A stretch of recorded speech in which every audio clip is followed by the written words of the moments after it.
la situation du Togo.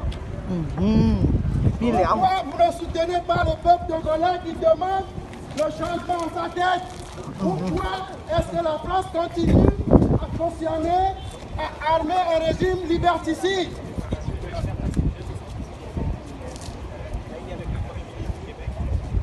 Monsieur Kouya, veuillez encourager Monsieur Macron à demander à Faure Gnassingbé de quitter le pouvoir au Togo parce qu'il n'est pas élu. Il n'est pas élu. Aider à l'alternance au Togo. Demandez s'il vous plaît la libération des militants des droits de l'homme, des militants de la démocratie, Vincent Moukorogo, Joseph Lesa, Kassiga Ouattara. Veuillez demander leur libération. On va passer ici.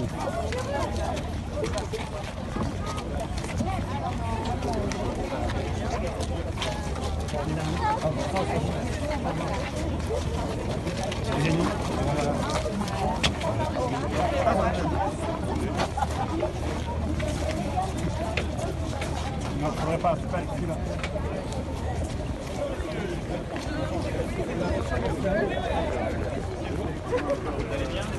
Bonjour Monsieur le Président. Comment ça va? C'est un plaisir pour moi de vous rencontrer.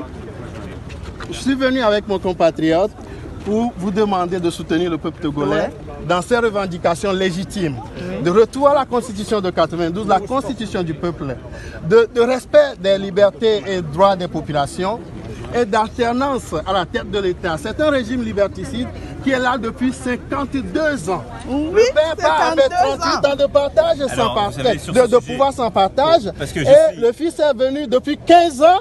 Et puis, il ne se passe rien. Oui. Ne criez pas, je suis juste en face de vous. J'apprécie beaucoup. Comme je suis courtois, je viens vous voir, mais à l'égard de nos amis québécois, on va aussi reprendre le cheminement sur ce sujet comme sur tous les autres. Moi, vous savez les principes que nous défendons. Et donc, j'ai eu l'occasion de m'exprimer à plusieurs reprises. Il y a une démarche lancée par l'Union africaine et les représentants de l'Union africaine pour justement qu'il y ait des élections libres et que la Constitution soit respectée, que la Constitution inscrive ce qui est d'ailleurs ce qui a été énoncé par l'Union africaine, c'est-à-dire une limitation du nombre de mandats dans le temps, et que le peuple puisse s'exprimer et procéder à une transition démocratique. Le peuple togolais s'est déjà exprimé donc, déjà en 92 et a voté une constitution à 98% de la population. Et, donc, cette constitution a été balayée du revers de la main par un régime qui veut se faire la place pour une monarchie. Ce qui est demandé par l'Union africaine, c'est qu'il puisse y avoir l'alternance. Je soutiens totalement cela. Alors, je ne tomberai pas dans des pratiques d'un autre âge où c'est la France qui va expliquer à un pays ce qu'il doit faire. Et donc, je suis totalement en soutien de la démarche de l'Union africaine, comme je le suis d'ailleurs sur d'autres sujets. Nous avons parlé du Congo avec le président Lourenço il y a quelques jours, où il a une médiation également. Et donc, sur le sujet du Togo, je souhaite qu'il puisse y avoir le respect plein et entier des principes qui ont été définis et des élections libres.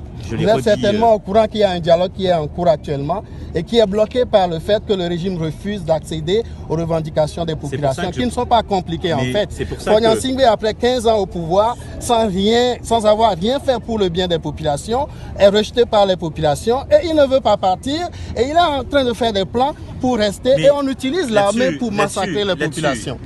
Dites-lui quelque chose, Monsieur Kouya, s'il vous plaît, encouragez Monsieur Macron à faire une sortie pour demander à Faure Gnassingbé de quitter le pouvoir. Très fort, capitaine. Nous savons qu'un mot de votre part suffit pour faire partie de ces gens. Là où vous nous le savons. C'est que nous le savons. La France agit.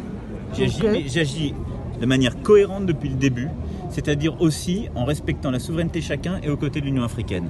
Et je ne répliquerai pas les erreurs du passé. L'Union africaine de la CEDEAO, c'est un syndicat de chefs d'État qui veulent assurer le maintien au pouvoir de leurs amis. Mais dites-leur qu'ils n'ont plus le droit de faire ça pour qu'ils comprennent. L'Union africaine, vous savez bien, n'a pas pris cette position-là sur le Togo.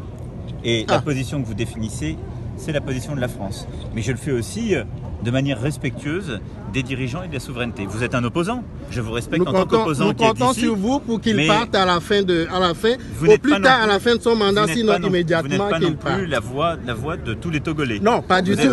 Mais nous sommes la voix de la majorité du peuple togolais. Monsieur, il faut qu'il y ait des élections libres qui s'organisent pour qu'elles puissent s'exprimer. Et ça, c'est le peuple qui le dira. Ni vous ni moi. Oui, mais il ne peut pas participer à une énième élection au Togo, tout simplement là-dessus. exprimé sur ce voilà. sujet. Mais je vous explique juste en méthode que le temps où la France va expliquer à un chef d'État africain il faut partir et il faut faire ceci ou cela dans son pays est révolu. Est-ce que vous allez encore le recevoir, lui et son gouvernement? Est-ce que je l'ai reçu? Est-ce que je l'ai reçu en voyage bilatéral ou est-ce que je me suis rendu?